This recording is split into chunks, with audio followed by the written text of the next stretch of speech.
कर्मण्येवाधिकारस्ते मा फलेषु कदाचन मा कर्मफलहेतुर्भो मा ते संगोऽस्तविकर्मणि।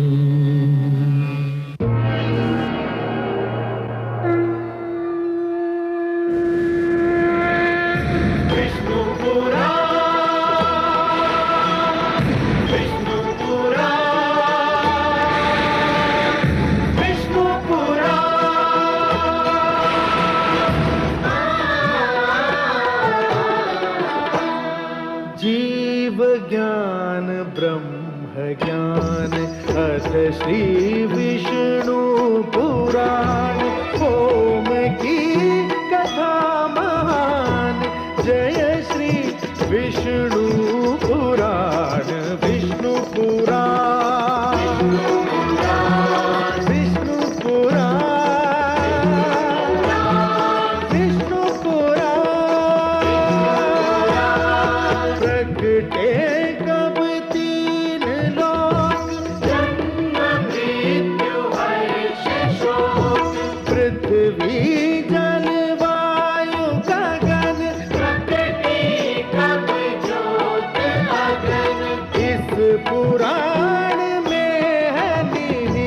जप तप और योग ध्यान विष्णु पुराण विष्णु पुराण विष्णु पुराण। मैं माँ हूँ, धरती माँ। भगवान श्री विष्णु ने जब ये कहा कि अमृत पाने के लिए सागर मंथन आवश्यक है, तो वास्तव में वे ये कह रहे थे कि अपने गुणों और अवगुणों को जानने के लिए जीवन और मन का मंथन आवश्यक है। और श्री विष्णु का ये कथन आज भी उतना ही सार्थक है जितना कल था। और इस मंथन के लिए विरोधियों की सहायता भी लेनी पड़े तो उसमें संकोच नहीं करना चाहिए। विरोधियों के विचारों को केवल ये समझकर रद्द कर देना उचित नहीं कि ये विचार उनके हैं जो हमें अच्छे नहीं लगते। देवराज इंद्र किस प्रकार ये महान कार्य संपन्न करते हैं और दानवों को किन तर्कों से उनके विचार बदलने पर विवश करते हैं, इसकी प्रतीक्षा मैं भी कर रही हूं। अमृत वो अनमोल वस्तु है जिसे पीकर हम सब मृत्यु पर विजय पा सकते हैं। जिसको पीने वाला अमर हो जाता है, मृत्यु उसके निकट भी नहीं आ सकती। मृत्यु तो यूं भी मेरे शिष्यों के निकट नहीं आ सकती है देवराज। आ भी जाए तो उल्टे पांव लौट जाती है। आप भूल रहे हैं कि मेरे पास संजीवनी मंत्र है। दैत्य गुरु शुक्राचार्य, आप महान विद्वान हैं, महाज्ञानी हैं। संजीवनी मंत्र ने आपको इतना शक्तिशाली बना दिया है कि कोई आपके समक्ष सिर नहीं उठा सकता। फिर भी क्या मैं आपसे एक बात पूछ सकता हूं? अवश्य पूछिए देवराज, मैं आपको निराश नहीं करूंगा। यह सत्य है कि संजीवनी मंत्र के कारण दानव मृत्यु के भय से मुक्त हो चुके हैं। उन्हें मृत्यु आ भी जाए तो आप उन्हें पुनर्जीवन प्रदान कर देंगे। परंतु यदि आपको कुछ हो गया तब क्या होगा दैत्य गुरु? आप कहना क्या चाहते हैं देवराज? यही कि यदि दानव मर जाएं तो संजीवनी मंत्र उन्हें जीवित कर देगा, पर यदि मृत्यु ने आप पर आघात कर दिया तो आपको कोई जीवित न कर सकेगा, संजीवनी मंत्र भी नहीं।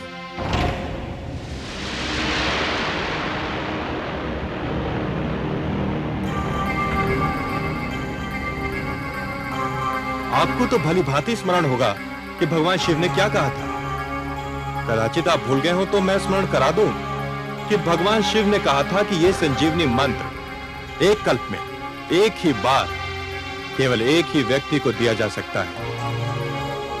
इसका अर्थ यह हुआ दैत्य गुरु कि यह खेल उसी समय तक सीमित है जब तक आप हैं। यदि आपको कुछ हो गया तो आप यह मंत्र किसी और को नहीं दे सकते कि आपकी मृत्यु की स्थिति में वो आपको पुनर्जीवित कर दे। और हे दानवराज, यदि दैत्य गुरु शुक्राचार्य नहीं रहे तो आप सबका क्या होगा? आप सब भी एक एक करके मृत्यु की गोद में समाते जाएंगे। केवल अमृत ही हम सबको मृत्यु से बचा लेगा।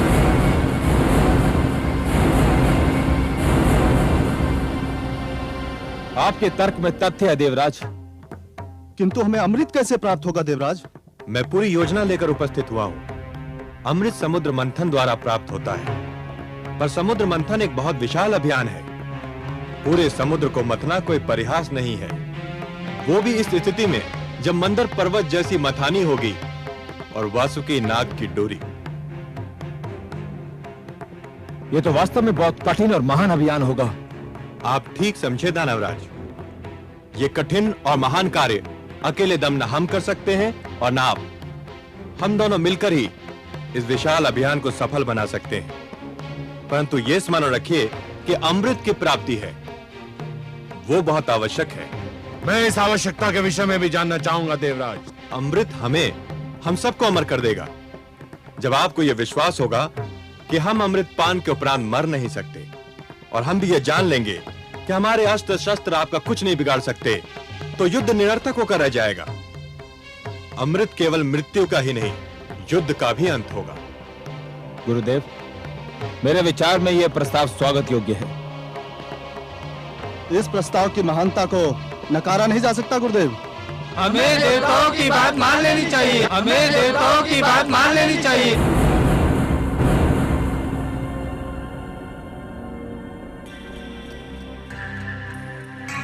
देवताओं से ये आशा रखना कि वो सद्भावना के कारण हमसे सहयोग और समझौता चाहते हैं, मरुस्थल से ये आशा रखने के समान है कि वो मधुवन में बदल जाएगा। ये मित्रता, ये सहयोग की भावना, ये समझौते की इच्छा देवताओं के मन में अचानक कहां से जाग उठी देवराज इंद्र। ठोकर खाने वाले ही संभलने की चेष्टा करते हैं दैत्य गुरु। पराजय हमारे लिए वो ठोकर सिद्ध हुई जो हमें संभलने पर विवश कर रही है। सच तो यह है कि हम बार बार के युद्ध से ऊब गए हैं।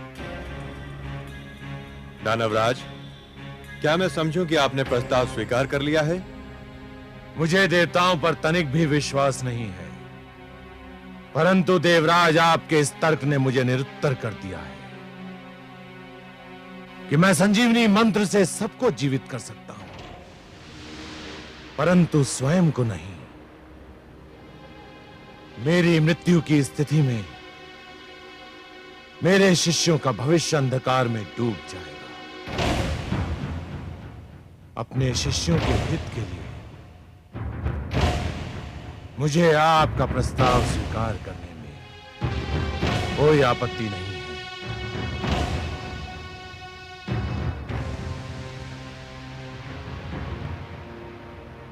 हमें आपका प्रस्ताव स्वीकार है देवराज। हम आपको सहयोग देंगे।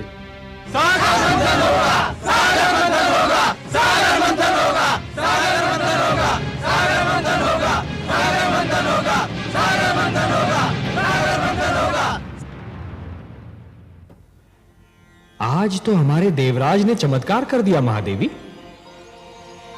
जिस प्रकार ज्वार के समय समुद्र की लहरें तट को तोड़कर आगे निकल जाती हैं, उसी प्रकार आज देवराज इंद्र के तर्क दानवों की बुद्धि के आगे निकल गए। जैसे सूर्य दीपक की महत्ता को कम कर देता है, वैसे ही आज देवराज ने दैत्य गुरु शुक्राचार्य को निरुत्तर कर दिया। जिस युद्ध को देवराज हार चुके थे, उसी युद्ध को उन्होंने दानवों की सभागार में जीत लिया। उन्होंने यह सिद्ध कर दिया देवी कि युद्ध केवल रणक्षेत्र में नहीं होता, विवाद क्षेत्र में भी होता है, और उसे विवाद क्षेत्र में जीता भी जा सकता है। भोर समय का भूला सांझ पड़े घर लौट आए तो उसे भूला नहीं कहते। लगता है देवराज वास्तव में ठोकर खाकर संभल गए हैं। आज तो उन्होंने दैत्य गुरु शुक्राचार्य जैसे विद्वान को भी तर्कहीन कर दिया। हाँ, परंतु हमारे देवराज का मन सूर्य की भांति बड़ा विचित्र है देवी। जब अंधेरे से सवेरा निकलता है, तब सूर्य की किरणें बहुत शीतल होती हैं, परंतु जैसे जैसे दिन चढ़ता जाता है, वैसे उन किरणों की शीतलता लुप्त हो जाती है और वही किरणें ताप की वर्षा करने लगती हैं। अभी तो हमारे देवराज के मन में पराजय का घाव हरा है। जब यह घाव भर जाएगा तब हमारे देवराज इंद्र कितने विनम्र रहते हैं, यह देखना आवश्यक है देवी। परंतु आज तो वे दानवों से सहयोग प्राप्त करने में सफल हो ही गए। आपके परामर्श के अनुसार सागर मंथन तो होकर ही रहेगा। हाँ महादेवी, देवराज की सफलता यह दर्शा रही है कि उनका कार्य तो समाप्त हो गया, अब मेरा कार्य आरंभ होना है। दानव सागर मंथन के लिए उतावले हैं तो फिर हमें भी देर नहीं करनी चाहिए। पक्षीराज,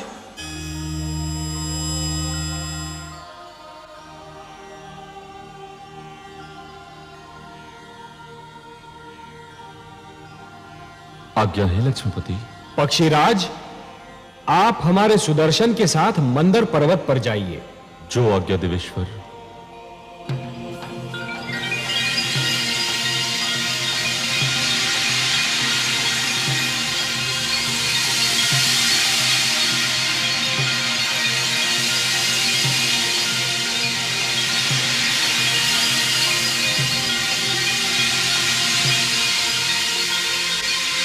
हे सुदर्शन, आप पक्षीराज के साथ मंदर पर जाइए और मंदर पर्वत को जड़ से काट दीजिए।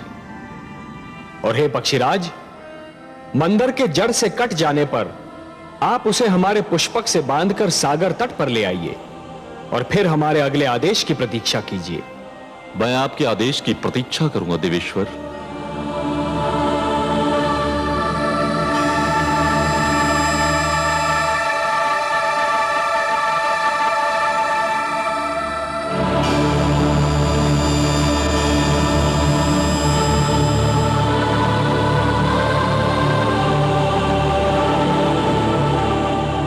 सुदर्शन, आप अपने कार्य का शुभ आरंभ कीजिए, मैं पुष्पक लेकर लौटता हूं।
आपको अपना वचन याद है देवराज?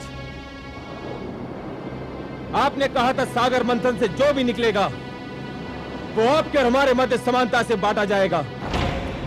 हमने यही निश्चित किया था दानवराज, और हम अब भी अपने वचन पर अडिग हैं। तो फिर ठीक है, सागर मंथन का शुभारंभ होगा। पक्षीराज जैसे ही मंदर पर्वत लेकर आएंगे, मंथन आरंभ कर दिया जाएगा।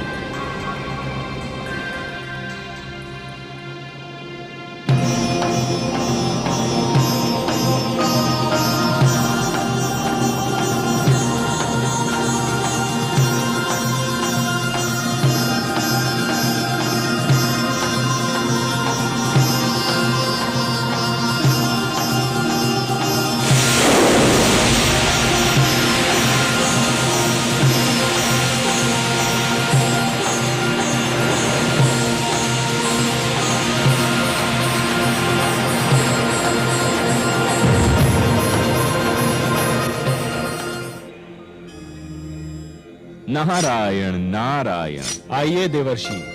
प्रणाम माता। प्रणाम सर्वेश्वर। प्रणाम। आपने बुलाया मुझे?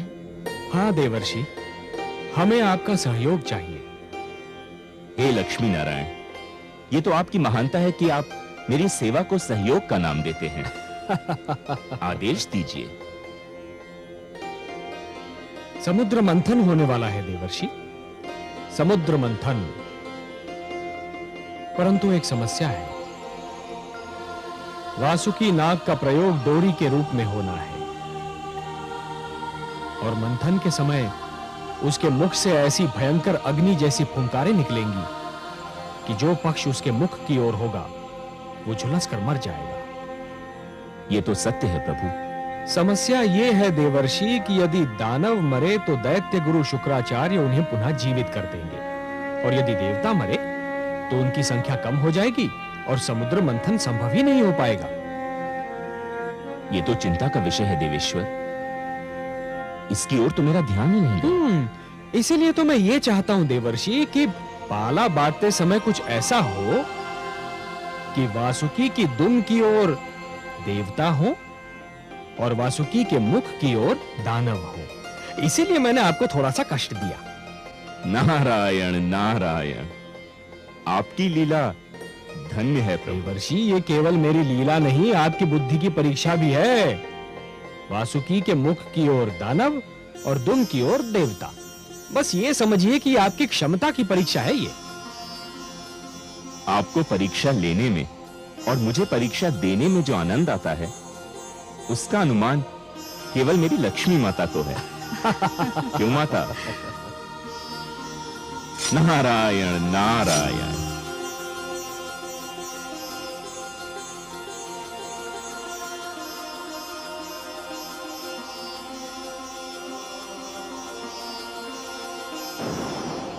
नहीं देवराज, हम दुम का छोर पकड़ेंगे और तुम देवतागण मुख की ओर रहोगे। ये नहीं हो सकता। दानव पक्ष वासुकी के मुख का छोर पकड़ेगा और हम दुम की ओर रहेंगे। दानवराज ने जो कह दिया वही होगा। हमारे देवराज के निर्णय भी कोई नहीं बदल सकता। तो फिर समझ लो संधि समाप्त हो गई और समझौता भी टूट गया। नारायण नारायण। आइए देवर्षि, स्वागत है।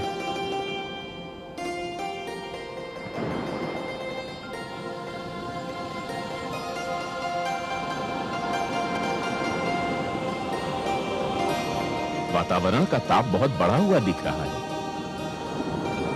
किस विवाद ने ताप को बढ़ा दिया है? देवर्षि, आप ही निर्णय कीजिए। हमारा कहना है कि दानव वासुकी के मुख का छोर पकड़ेंगे और देवता दुम का छोर, पर ये दानव मान ही नहीं रहे हैं। हे देवर्षि, समझौते का प्रस्ताव देवराज लेकर आए थे, हमने मान लिया। अब हम प्रस्ताव रख रहे हैं तो देवराज क्यों नहीं मानते? उचित है, सर्वथा उचित है। देवराज, दानवराज का तर्क बुद्धिसंगत है। ये आप क्या कह रहे हैं देवर्षि? आप तो दानवों का पक्ष ले रहे हैं। मैं पक्ष नहीं ले रहा हूं देवराज, मैं तो वही कह रहा हूं जो न्याय संगत है। हे देवराज, शरीर में मुख श्रेष्ठ होता है या पांव? 100% मुख। वो ऊपर होता है, ऊंचा होता है, शरीर की पहचान बताता है। तो फिर तो श्रेष्ठ की ओर उसी को ही होना चाहिए जो स्वयं भी श्रेष्ठ हो। क्या कहना चाहते हैं आप देवर्षि?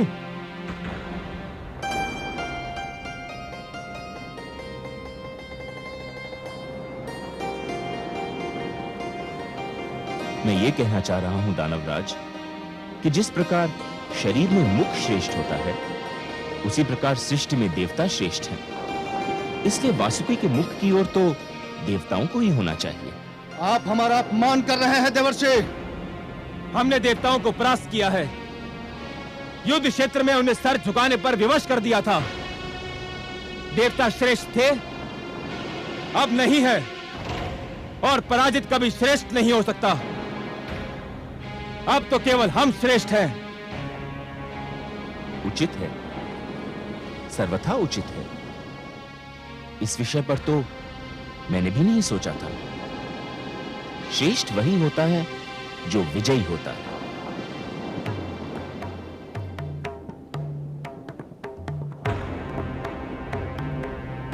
हे देवेंद्र, अब इस कटु सत्य को मान ही लीजिए कि विजयी होने के कारण दानव श्रेष्ठ हो चुके हैं।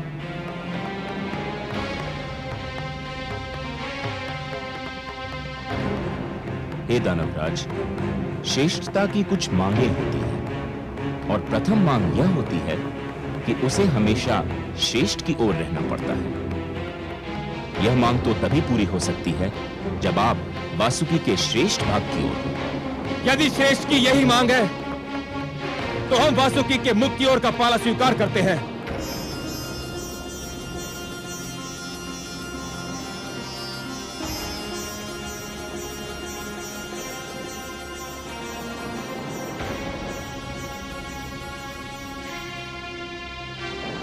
आप वास्तव में श्रेष्ठ हैं दानवराज।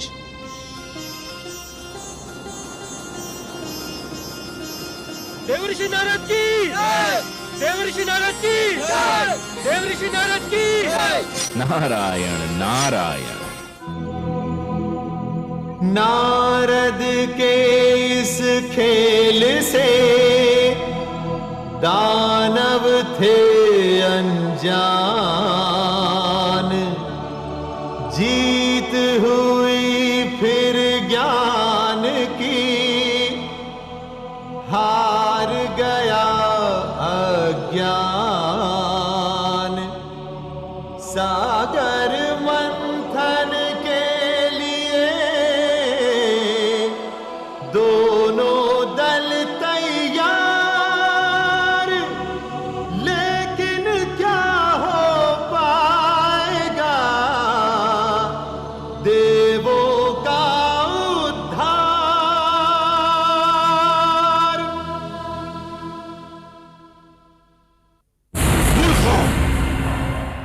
तुम जानते हो कि वासुकी के मुख की ओर रहने से क्या होगा? उसके मुख से ज्वाला के रूप में फुंकारें निकलेंगी और तुम सब झुलस कर रह जाओगे। देवता चतुर हैं और नारद उनसे भी अधिक चतुर। उन्होंने तुम्हें श्रेष्ठ कहकर तुम्हारी प्रशंसा कर दी और तुम उनके जाल में फंस कर रह गए।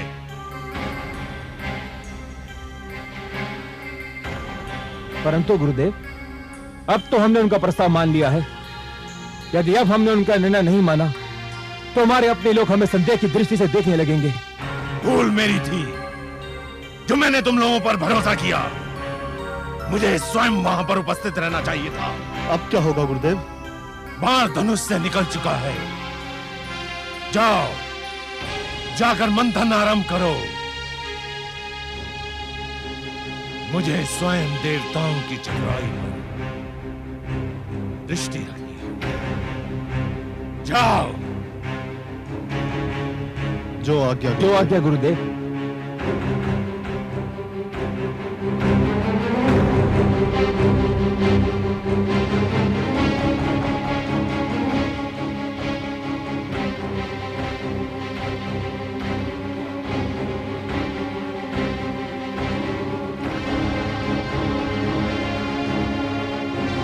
सर्वानु,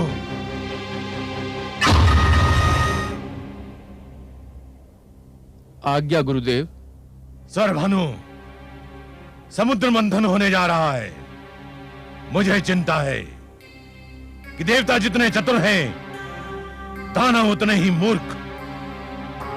ना जाने मैं कब से उनकी मूर्खता को चतुराई में बदलने की चेष्टा कर रहा हूं। मुझे विश्वास है कि देवता अमृत के बंटवारे में भी चतुराई अवश्य दिखाएंगे। तो फिर आपका मेरे लिए क्या आदेश है? मैं ये कार्यभार तुम्हें सौंपता हूं। तुम ध्यान रखोगे कि अमृत के बंटवारे में कोई पक्षपात ना हो। जितना अमृत देवताओं को मिले उतना ही दानवों को मिले। आप निश्चिंत रहिए गुरुदेव। मेरे होते हुए कोई असमानता नहीं हो सकती।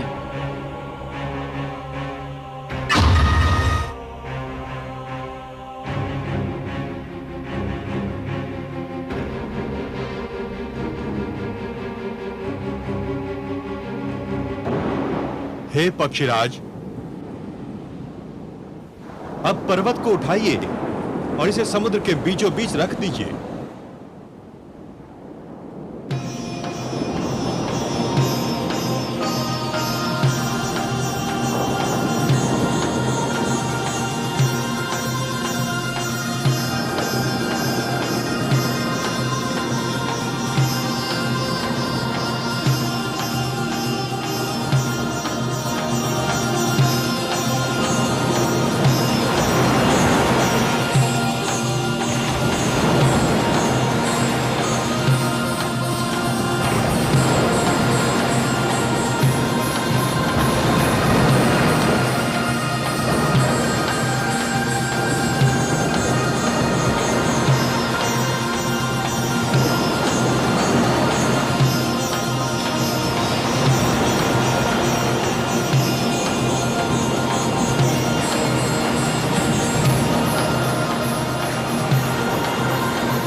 देवराज, अंदर समुद्र तल में टिक नहीं पा रहा। यदि इसे समुद्र के नीचे कोई ठोस वस्तु ना मिली तो ये डूब जाएगा। इसे कोई ठोस आधार चाहिए। तो फिर मंथन कैसे होगा देवराज? कोई उपाय तो करना ही होगा। हम इतने बड़े आकार की कोई ठोस वस्तु कहां ढूंढने जाएंगे जिस पर मंदराचल टिक सके? मेरी तो बुद्धि काम नहीं करती। हमें कोई ठोस चट्टान तो ढूंढनी ही होगी। ये जटिल कार्य तो आप देवताओं को ही सुहाएगा। हमें अनुमति दीजिए। दानवराज ठीक कह रहे हैं, हमारे पास नष्ट करने को समय नहीं है। चलो दानवीरों, हो चुका सागर मंथन। ठहरिए दानवराज। देवराज, हम ठहर कर क्या करेंगे? मंथन तो संभव नहीं है। समुद्र मंथन यदि इतना सरल होता, अमृत का मिलना यदि इतना सहज होता दानवराज, तो यह कार्य कब का हो चुका होता। परंतु जैसे नागमणि को प्राप्त करने के लिए जोखिम झेलना पड़ता है, वैसे अमृत प्राप्त करने के लिए कठिनाइयों से तो जूझना ही होगा। परंतु इस कठिनाई का तो कोई उपाय दिखाई नहीं देता। उपाय है। हे देवराज, क्षीर सागरवासी भगवान विष्णु के अतिरिक्त और कोई नहीं जो हमारी सहायता कर सके। हाँ देवराज, केवल वही हमें इस संकट से उबार सकते हैं। हमें लक्ष्मी नारायण से सहायता मांगनी चाहिए। हमें अपने लक्ष्मीपति की स्तुति करनी चाहिए।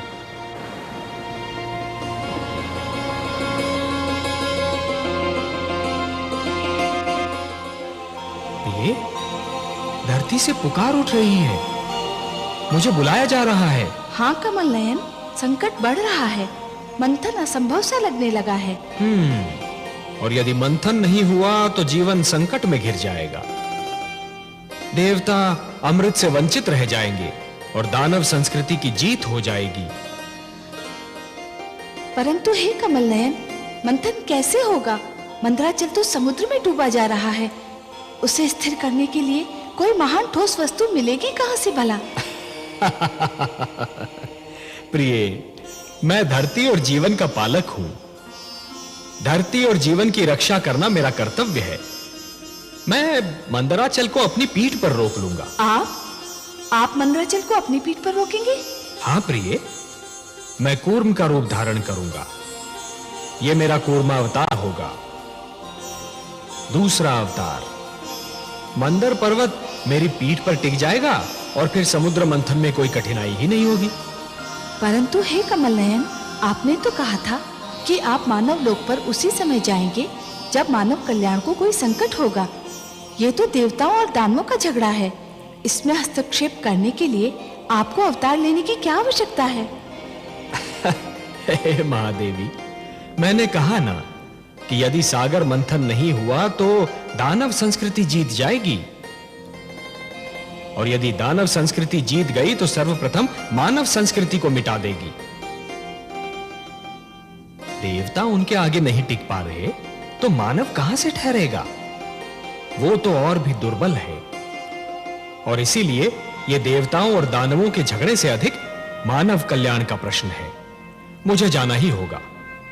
और मैं, क्या मेरे भाग्य में फिर वियोग की घड़ियां लिखी हैं? प्रिय, वियोग के उपरांत जो मिलन होता है उसका आनंद ही कुछ और होता है। वियोग तो मिलन की मिठास बढ़ा देता है प्रिय। और फिर ये वियोग इतना लंबा नहीं होगा। हम शीघ्र फिर मिलेंगे और ये मिलन इतना सुंदर होगा प्रिय कि आप इसे कदापि नहीं भूल पाएंगी। मैं तो वियोग शब्द सुनते ही उदास हो गई थी, परंतु आपके सुंदर मुख से मिलन शब्द सुनते ही मैं आनंद विभोर हो उठी हूं। कैसा होगा अपना ये मिलन कमल नयन?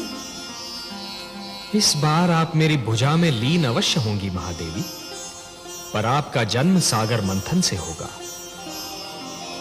समुद्र मंथन से जो अनमोल रत्न निकलेंगे उन्हीं के साथ आप भी निकलेंगी। हे महादेवी, अमृत और आप, यही दो तो इस सागर मंथन की सबसे सुंदर उपलब्धियां होंगी। आप प्रेम का प्रतीक है, ममता का स्वरूप है, और जीवन के लिए प्रेम और ममता अमृत से कम नहीं देवी। सत्य पूछिए तो प्रेम और ममता तो अमृत से भी कहीं अधिक सुंदर और महान है। अमृत तो केवल देवताओं के लिए होगा देवी, परंतु आप इस सागर मंथन की सबसे महानतम उपलब्धि होंगी, क्योंकि आप ही मानव कल्याण का सर्वश्रेष्ठ साधन बनेंगी।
मानव के हित में सदा लेते हैं अवतार।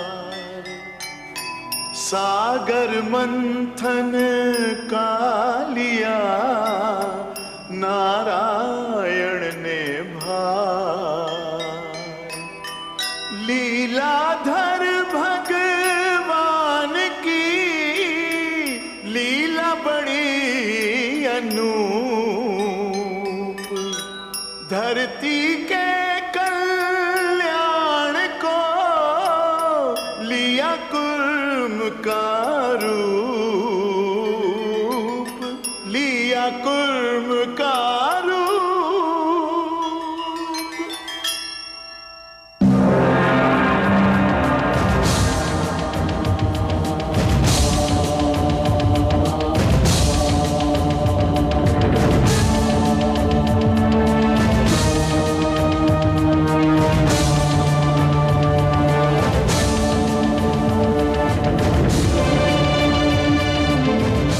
हे देवगण, तुमने मुझे पुकारा, मैं आ गया हूं।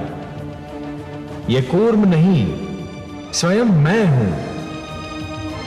मैं सागर तल में जा रहा हूं देवगण। मैं मंदराचल को अपनी पीठ पर धारण करूंगा। फिर मंदराचल कदापि नहीं डूबेगा और तुम देव और दानव सरलता से सागर मंथन कर सकोगे।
असुर और सुर ने किया स्वार्थपूर्ण सहयोग,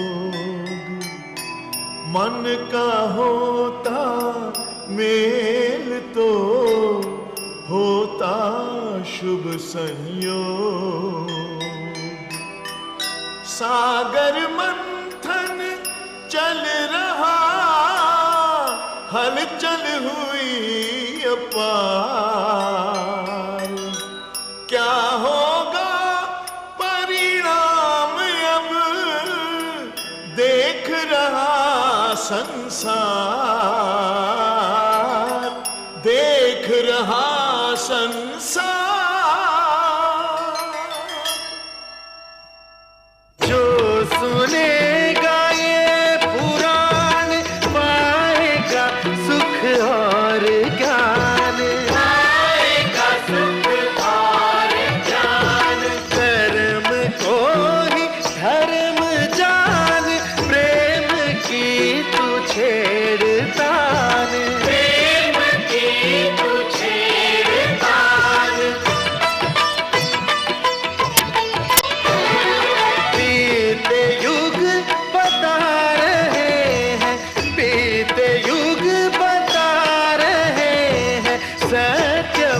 पे चल सुजान विष्णु पुराण।